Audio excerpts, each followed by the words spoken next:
22-year-old Vesna Vulović did the impossible when she emerged alive after a 33,000-foot fall, entering the Guinness Book of World Records for surviving the longest fall without a parachute. Vulović was a stewardess on an unfortunate Yugoslav Airlines flight from Copenhagen to Belgrade, during which the Ustash separatist group planted a bomb in the cargo. As the bomb went off, the plane crashed into the mountains, killing all 28 passengers and the entire crew, except for Vesna. She was hospitalized with a fractured skull, 2 broken legs, and 3 broken vertebrae, but managed to survive and lead a full life afterward.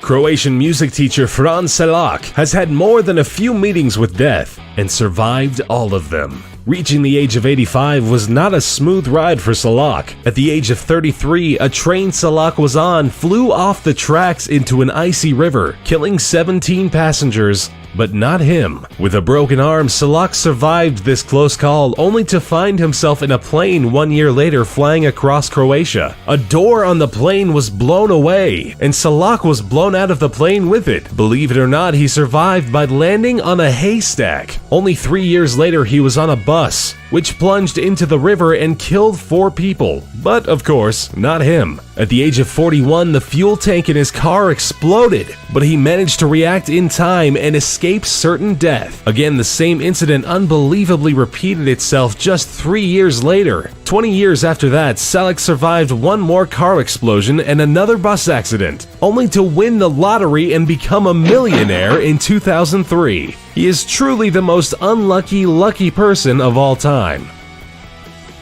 Stella Maris College's Old Christians rugby union team from Uruguay had a mountain peak named after them when they tragically crashed into it while flying to Chile to play a game. The Glacier of Tears killed 12 people, leaving the others roaming through the vicious Andes on a temperature of 30 degrees below zero. Running out of the scarce food reserves they had, the survivors lost all hope when they heard via radio that the search for them had been called off. In the harsh conditions, they started dying off one by one, with the last ones standing eating their deceased friends, in a desperate attempt to keep on living. 2 of the bravest people managed to reach Chile on foot and inform the world that a group of 16 people were still out there, having survived an incredible 72 days.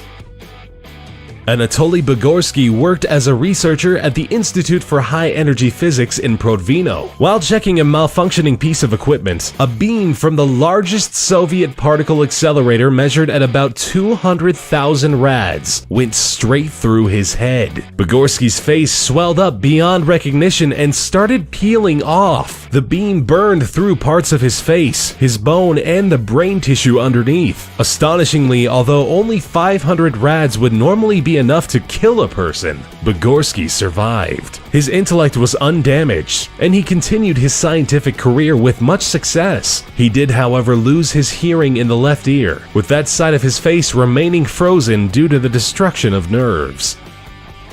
Roy Sullivan was a ranger in Virginia who made it to the Guinness Book of World Records by surviving being struck by lightning 7 times. Each strike did leave him scarred through. The lightning left him with minor injuries each time, such as the loss of a toenail or burning off an eyebrow. But some of the incidents had more serious consequences, such as setting his hair on fire, searing a shoulder, or leaving him with chest burns. Ironically, after a series of miraculous survivals, Sullivan ended his life at the age of 71 by suicide, apparently out of reasons unrelated to his bad luck when it comes to storms. Joe Simpson and Simon Yates dared to set on the mission of scaling the west peak of the Ciudad Grande, 20,814 feet high. The mountain is part of a mountain range in the Peruvian Andes. The ascent was made famous by Simpson's book Touching the Void, in which he describes the climbing and the falling. Simpson was wounded and fell 100 feet into an ice crevasse. He managed to survive and crawl back up to base camp. It took him 3 whole days. Truman Duncan had the most horrific accident you can imagine and survived it. He was just another passenger on a train when he accidentally fell off a train car in motion. He was swept underneath the speeding train and was literally cut in two. Duncan not only managed to survive the horrible event, but he stayed conscious for the next 45 minutes. He managed to get his cell phone out and call the paramedics himself. He underwent 23 surgeries, lost both his legs and a kidney, but miraculously made it out of the hospital alive. Aaron Larston was on a canyoneering trip in Blue John Canyon when a boulder fell on him. The boulder pinned his arm down, making it impossible for Larston to move. He tried to lift and break the boulder, but after 5 days he realized it was no use. Dehydrated and delirious, Larston finally got the courage to amputate his own arm. He managed to snap his own bone and eventually cut his arm off entirely, finally freeing himself from the boulder.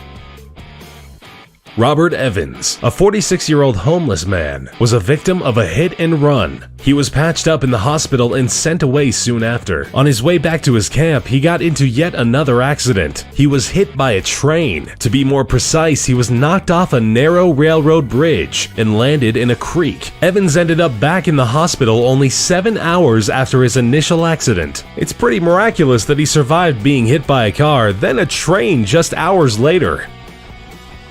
Mauro Prosperi took part in a 1994 marathon called the Marathon of Sands. Taking place in Morocco, the marathon was unfortunately swept away by a sandstorm, which caused Prosperi to lose his way and left him stranded in the desert. Running in the wrong direction, he ended up in Algeria, where he took refuge in an abandoned mosque. He survived 9 days by drinking his own urine and eating bats and snakes before he was found by a nomadic family who took him to an Algerian military camp where he was hospitalized.